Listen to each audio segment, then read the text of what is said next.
ത്രിയേക ദൈവത്തിന് സ്തുതി. എന്നെ കേൾക്കുന്ന ഏവർക്കും ക്രിസ്തുയേശുവിൻ്റെ നിസ്തുലമായ നാമത്തിൽ സ്നേഹവന്ദനം.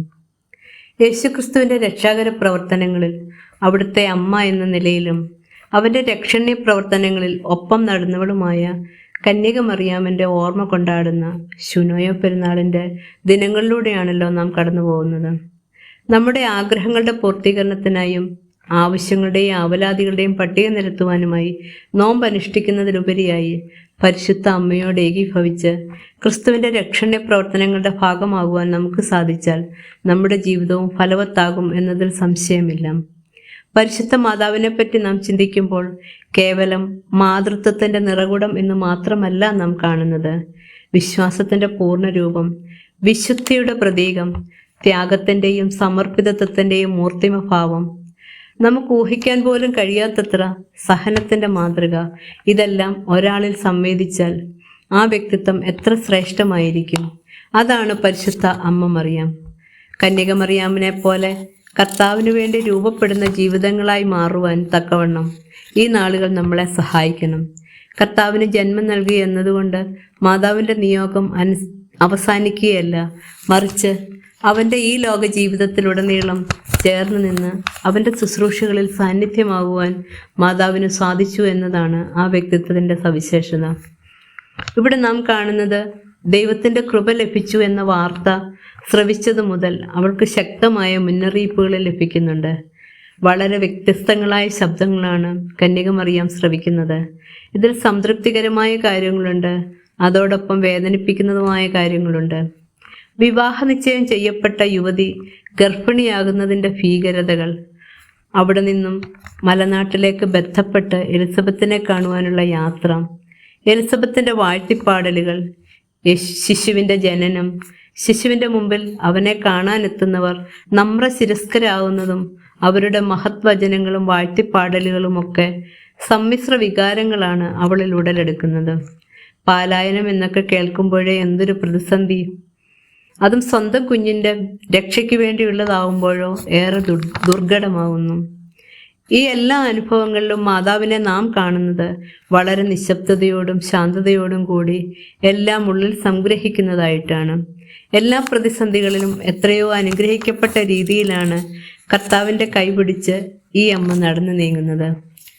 കർത്താവിൻ്റെ ദേവാലയത്തിലെത്തുമ്പോൾ അവിടെയും നിന്റെ പ്രാണനിൽ കൂടി ഒരു വാൾ കടക്കും എന്ന വൃദ്ധനായ ശിമോന്റെ വാക്കുകൾ അവൾ അമ്പരപ്പോടെ കേൾക്കുമ്പോഴും അവൾ നിശബ്ദയായിരുന്നു. പിന്നീട് നാം കാണുന്നത് 12 വയസ്സുള്ള ബാലനായ ക്രിസ്തുവിനെയും കൊണ്ട് പെരുന്നാളിന് ദേവാലയത്തിലെത്തുമ്പോൾ തൻ്റെ കൈവിരലുകൾക്കുള്ളിൽ നിന്ന് ഊർന്നുപോയ ക്രിസ്തു അവൻ എവിടെയാണെന്നോ എങ്ങനെയാണെന്നോ അറിയാതെ ഓടി തളർന്നു വരുമ്പോൾ ദേവാലയത്തിനുള്ളിൽ ഗുരുക്കന്മാരുടെ സന്നിധിയിലിരുന്ന് വാദിക്കുകയും തർക്കിക്കുകയും ചെയ്യുന്ന ജ്ഞാനത്തിൻ്റെ സമ്പൂർണതയിൽ നിൽക്കുന്ന യേശുക്രിസ്തുവിനെയാണ് കാണുന്നത്. അതുവരെ താൻ അനുഭവിച്ച വേദനകളും ആകുലതകളും മകൻ്റെ മുകളിലേക്ക് ഇട്ടുകൊടുക്കുകയല്ല, മറിച്ച് ഞാൻ എൻ്റെ പിതാവിൻ്റെ സന്നിധിയിൽ ഇരിക്കേണ്ടതല്ലയോ എന്ന ചോദ്യത്തിന് മുമ്പിൽ നിശബ്ദയായി ശാന്തയായി എല്ലാം ഉള്ളിൽ സംഗ്രഹിച്ച് ദൈവിക പ്രവർത്തനങ്ങൾക്ക് മുമ്പിൽ തന്നെ സമർപ്പിച്ച് ബാലനെയും കൂട്ടി മടങ്ങുന്നു. കാനാവിലെ കല്യാണത്തിൻ്റെ പരിമിതികളിലും പ്രതിസന്ധികളിലും മാതാവ് ഇടപെടുന്നു. മറ്റുള്ളവരുടെ കണ്ണുനീരും പ്രതിസന്ധികൾക്കും മുമ്പിൽ ഒന്നും ചെയ്യാതിരിക്കാൻ ആ അമ്മയ്ക്ക് സാധിക്കില്ല. എല്ലാത്തിനെയും നിയന്ത്രിതാവാണ് തൻ്റെ പുത്രനെങ്കിലും അവൻ ദൈവപുത്രനാണെന്നുള്ള ബോധ്യത്തിലാണ് നിനക്ക് എന്തെങ്കിലും ചെയ്യാൻ സാധിക്കുമോ എന്ന് ചോദിക്കുന്നത്. ആ വീടിൻ്റെ വേദന അവൻ്റെ സന്നിധിയിൽ എത്തിക്കുകയാണ് മാതാവ് ചെയ്യുന്നത്.